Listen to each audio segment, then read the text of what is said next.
The dust-filled air of Vulture City, Arizona, hung heavy as Lillian Keene stepped back from the brush mare, a chill running through her despite the scorching summer heat of 1884. Something felt wrong. The stable had gone quiet, too quiet save for the occasional whinny and the shuffle of hooves against hay-strewn ground. When the sound of boots crushing straw echoed behind her, she knew her instincts had been right. "Well, ain't you a pretty little thing to find all alone?"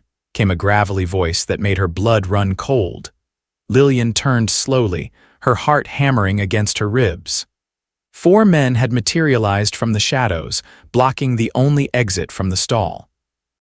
She recognized them instantly, the Hargrove brothers, notorious for their cattle rustling and worse crimes whispered about by townsfolk who dared not speak too loudly. "I'm not alone," she said firmly, though her voice betrayed a slight tremor. "Mr. Thompson is expecting me to bring his mare back to the house." The tallest of the brothers, Emmett, chuckled, a sound devoid of humor. "Old Thompson's halfway to Prescott by now. Nobody's expecting you anywhere for hours." Lillian's fingers tightened around the brush she still held, her mind racing. The Hargrove brothers had been terrorizing the territory for months. After her father's death last winter, she'd taken over managing the small boarding house at the edge of town, serving meals and renting rooms to travelers and miners. The brothers had stopped in 2 nights ago, their leering glances making her skin crawl. "You know, we've been watching you," said the youngest brother, barely older than she was at 19. "Running around town like you own it, turning your nose up at honest men like us." "There's nothing honest about you," Lillian retorted, immediately regretting her boldness as the men stepped closer, hemming her against the stall wall. "That mouth of yours needs teaching some respect," growled the second oldest, his calloused hand reaching for her face. Lillian flinched away, raising the brush in a pitiful attempt at defense. The mare behind her snorted nervously, sensing the tension. 4 against 1 doesn't seem like fair odds, came a new voice, low and steady. The brothers whipped around. Framed in the stable doorway stood a man Lillian had seen around the Diamond K Ranch where she was boarding the mare. Tall and broad-shouldered, with eyes that seemed to absorb the shadows around him, he stood with a casual confidence that belied the tension in his stance. "This ain't your business, Callum," snarled Emmett Hargrove. "Just having a friendly conversation with the lady." Callum Kingston stepped into the stable, his spurs jingling softly with each deliberate step. "Didn't look friendly from where I was standing." Lillian watched as his hand hovered near the revolver at his hip. She'd heard whispers about Callum since he'd arrived at the Diamond K 3 months ago, a quiet man with quick hands and a mysterious past. Some said he'd ridden with the law back east, others claimed he'd been running from it. "You're outnumbered," said the third brother, moving his hand toward his own weapon. "Am I?" Callum's voice remained calm, but his eyes had hardened to flint. "Because I count differently." "There's me," he nodded toward Lillian, the lady with what looks like a mighty fine throwing arm and about 24 ranch hands who'd come running at the first sound of trouble. His lips curved in the barest suggestion of a smile. "Not to mention Sheriff Davis, who's mighty interested in finding the men who robbed the mail coach last week." The brothers exchanged uneasy glances. The mail coach robbery had left 2 men dead, and the territorial marshals had been called in.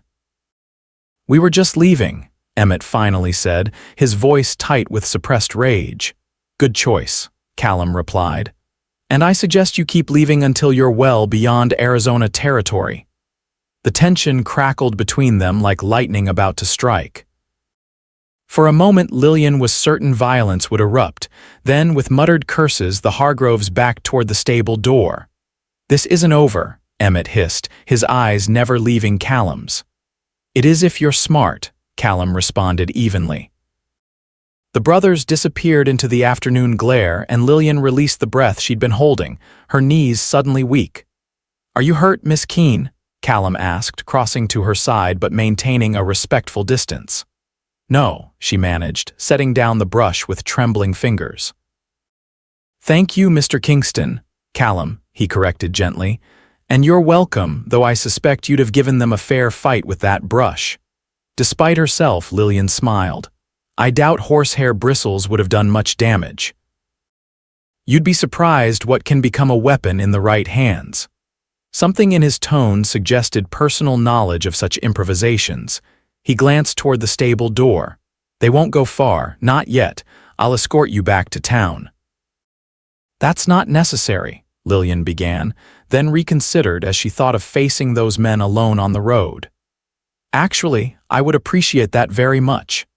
As they prepared to leave, Callum saddling his bay gelding while she finished with the mare, Lillian studied him covertly. His movements were efficient, practiced, his lean frame suggesting hardship and long days in the saddle. Yet there was a gentleness in how he handled his horse that spoke of a different nature beneath the weathered exterior. "You're not just a ranch hand, are you?" she asked suddenly. His hands stilled on the saddle straps. "What makes you say that? The way you handled those men, the way you move, you've had training." Callum was silent for so long that Lillian thought he wouldn't answer. Then, "I rode with the Texas Rangers for a time." "What brought you to Vulture City?" "Same as most folks, a new start." He tightened the cinch with a swift tug. Ready, they rode side by side down the dusty road toward town, the setting sun painting the desert landscape in fiery hues. Callum remained vigilant, his eyes scanning the terrain continuously. Will they really leave? Lillian asked after a while, hard to say. Men like the Hargroves don't scare easy, but they're not fools. They know when odds aren't in their favor. "You made it sound like you knew about the mail robbery."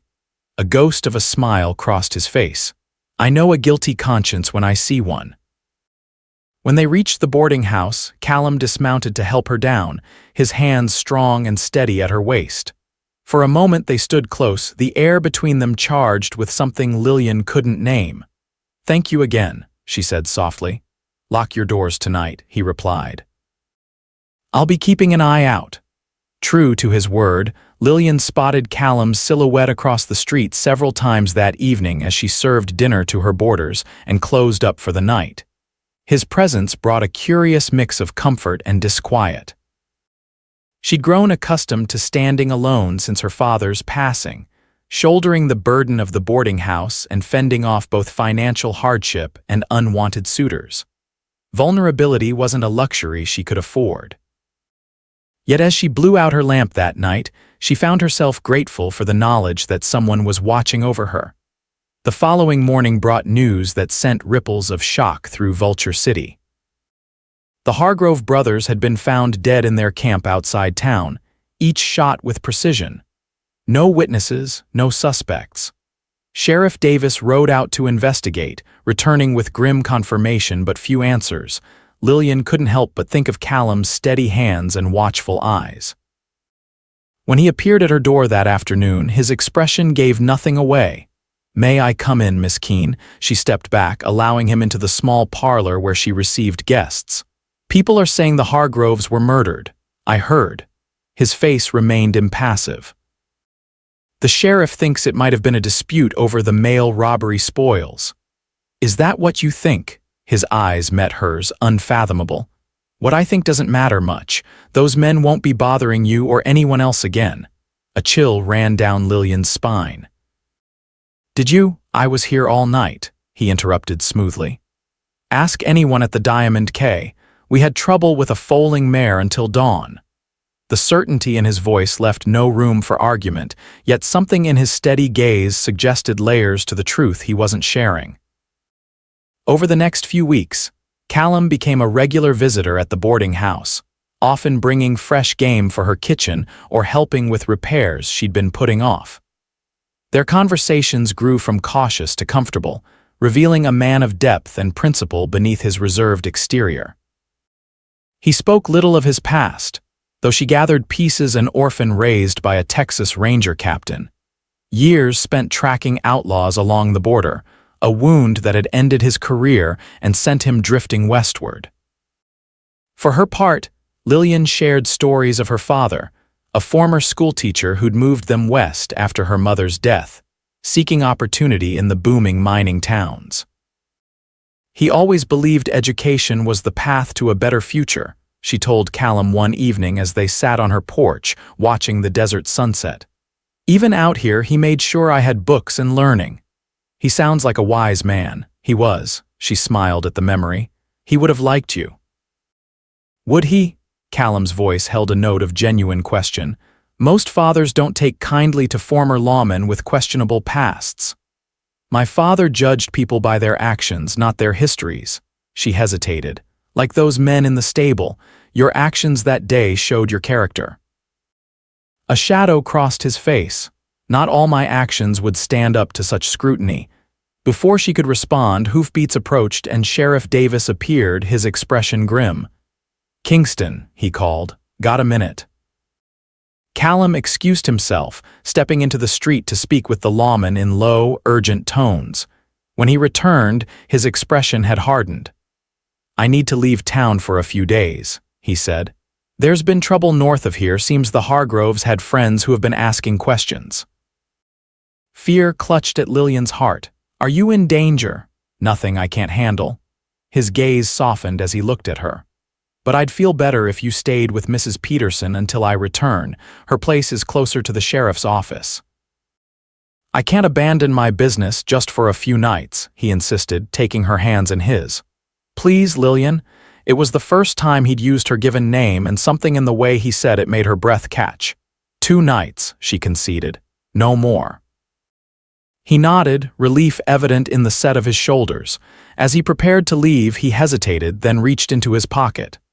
Take this, he said, pressing a small derringer into her palm, just in case. The weight of the weapon felt foreign in her hand. Callum, I don't know how to point and pull the trigger, he said simply. But you won't need to. I'll be back before you know it. True to her word, Lillian stayed with the widow Peterson for 2 nights. When Callum didn't return on the 3rd day, she went back to her boarding house, despite the older woman's protests. By the 5th day, whispers spread through town that Callum Kingston had fled, that he was connected to the Hargroves somehow, that he'd been the one who killed them, and now justice was closing in. Lillian refused to believe any of it. The man who had stood between her and danger, who had fixed her leaking roof in the summer heat, who had listened to her dreams of expanding the boarding house with gentle encouragement, that man was no cold-blooded killer running from the law. On the 7th night, she awoke to the sound of soft tapping at her back door. Her hand closed around the derringer beneath her pillow as she crept downstairs, heart pounding. Who's there? She whispered through the door. It's me, came Callum's voice, strained in a way she'd never heard before. She opened the door to find him leaning heavily against the frame, his shirt darkened with blood, his face pale in the moonlight. My God, she gasped, helping him inside and locking the door behind them. Sorry to call so late, he managed, attempting a smile that turned to a grimace as she helped him to a chair in the kitchen. What happened? She demanded, already gathering water and clean cloths. Ambush, he said simply. 3 men, friends of the Hargroves. Did you kill them too? The question slipped out before she could stop it. His eyes met hers, clear despite his pain. No, but they'll think twice before coming after me again. As she cleaned and bandaged the bullet graze along his ribs, Callum finally told her the full truth. He hadn't killed the Hargrove brothers that night, but he knew who had. A group of territorial marshals had been tracking them for months, building a case that connected them to not just the mail robbery but a string of violent crimes across 3 territories. The night they died, I was questioned by one of the marshals, he explained. They knew about the confrontation in the stable, wanted to know if I'd seen anything suspicious. So the marshals killed them. Officially, it was self-defense during an attempted arrest. Unofficially. He shrugged, then winced at the movement. The Hargroves had powerful friends one's been tracking me, trying to find out what I knew. And that's who shot you, him and his companions. Callum's mouth set in a grim line. They won't be a problem anymore, but I need to leave Vulture City. There'll be others. Lillian's hands stilled on the bandage. Leave? For how long? For good, he said quietly. As long as I stay, you'll be in danger too. The thought of him disappearing from her life struck her with unexpected force. These past weeks, his steady presence had become something she looked forward to, something that made the endless work and worry of running the boarding house bearable. More than that, it had kindled something in her she'd thought lost after her father's death, hope for a future beyond mere survival. There must be another way, she insisted. Callum shook his head. Not unless, he stopped, looking away. Unless what? Unless you'd consider coming with me. The words hung in the air between them, heavy with implication. I'm heading to Colorado. A friend has land there, away from the main settlements. It's peaceful, beautiful. His eyes found hers again. Not much for a lady used to town life, but yes, Lillian said, surprising herself with the certainty in her voice. Callum looked taken aback. You haven't thought it through. Your business, your home, I can sell the boarding house. Mrs. Peterson's son has been wanting to buy it for months. She moved closer to him, her decision crystallizing with each word. There's nothing keeping me here, Callum, nothing but memories and obligations I never asked for. He studied her face as if searching for doubt. It won't be easy, we'd be starting over and my past has a way of catching up eventually. I'm not afraid of hard work, she said, and we'd face your past together. She hesitated, then added softly, if that's what you want. His hand rose to cup her cheek, calloused fingers gentle against her skin. From the moment I saw you standing your ground in that stable, I've wanted nothing else. They were married 2 days later by the local preacher in a private ceremony with only Mrs. Peterson and the Diamond K Ranch foreman as witnesses. The sale of the boarding house provided enough funds for a wagon, supplies, and a small herd of cattle to start their new life. By dawn on the 3rd day, they were heading north, leaving Vulture City and its ghosts behind. The journey to Colorado tested them in ways neither had anticipated. Flash floods washed out trails, forcing detours through treacherous terrain. A wheel broke in the middle of nowhere, delaying them for precious days as Callum fashioned repairs. Twice they encountered other travelers who eyed their small herd with too much interest, forcing them to stand night watches back to back, weapons ready. Through it all, Lillian discovered strengths she hadn't known she possessed. The woman who had once worried about keeping boarders satisfied with her cooking now tracked game, mended harnesses, and once drove off a mountain lion with nothing but shouts and a flaming branch when it threatened their horses. For his part, Callum revealed a gentleness that belied his dangerous reputation. Each night, no matter how exhausted, he made sure she had the more comfortable bedding. When desert heat left her dizzy, he fashioned a canopy over the wagon seat to provide shade. And when nightmares of the Hargroves jolted her awake, his arms were there to hold her until dawn broke. They shared stories beneath star-filled skies, filling in the gaps of their lives before Vulture City. She learned of his first assignment as a ranger, tracking a gang of horse thieves through a blizzard. He heard about her childhood in St. Louis, her mother's piano lessons, her father's dream of building a school in the West. "We could do that," Callum said one night as they watched embers drift upward into the darkness. "Build a school, I mean, once we're settled." "You'd want that?" Lillian asked, surprised. "Land's no good without a future," he replied, his hand finding hers. "Schools mean families, communities." Roots. The word roots hung between them, full of promise. For two people who had spent years adrift, the idea of belonging somewhere, to each other and to a place, felt like a prayer finally answered. They reached their destination as autumn painted the Colorado foothills in crimson and gold. Callum's friend, a former ranger named Morgan, had indeed held the land for them, a stunning valley nestled between protective ridges, with a clear creek running through its heart and enough level ground for both cattle and crops. "It's perfect," Lillian whispered as they stood on a rise overlooking what would become their home. "Almost," Callum replied, pulling her close. "It will be perfect when we've built it together." That first winter tested their resolve. The cabin they hastily constructed before the first snow barely kept out the worst of the wind. Game proved scarcer than expected, forcing them to rely heavily on their dwindling supplies. When fever struck Callum in January, Lillian spent 3 terrifying nights bathing his burning forehead with melted snow, praying to a god she wasn't sure still listened. "Don't you dare leave me now," she commanded him during the worst night, her tears falling onto his chest as she held him. "Not when we've only just begun." Whether it was her determination or divine intervention, Callum rallied with the dawn. By spring, they had not only survived but begun to thrive. The cattle birthed healthy calves, doubling their small herd. Seeds planted in the newly turned earth promised summer vegetables. And the cabin, expanded room by room as weather permitted, began to feel like a home rather than just shelter. Word spread slowly about the couple who'd settled in the valley. Trappers stopped by with news and trade goods. A family traveling west stayed for a week while their child recovered from a fall, paying for lodging with seeds and cuttings from fruit trees they carried from back east. A wandering preacher blessed their home and performed a proper wedding ceremony beneath the cottonwoods by the creek. "Think we'll ever be truly safe?" Lillian asked one evening as they sat on their porch, watching distant lightning play across the mountains. Callum considered her question, his arm warm around her shoulders. "I think safety is something you build like a home.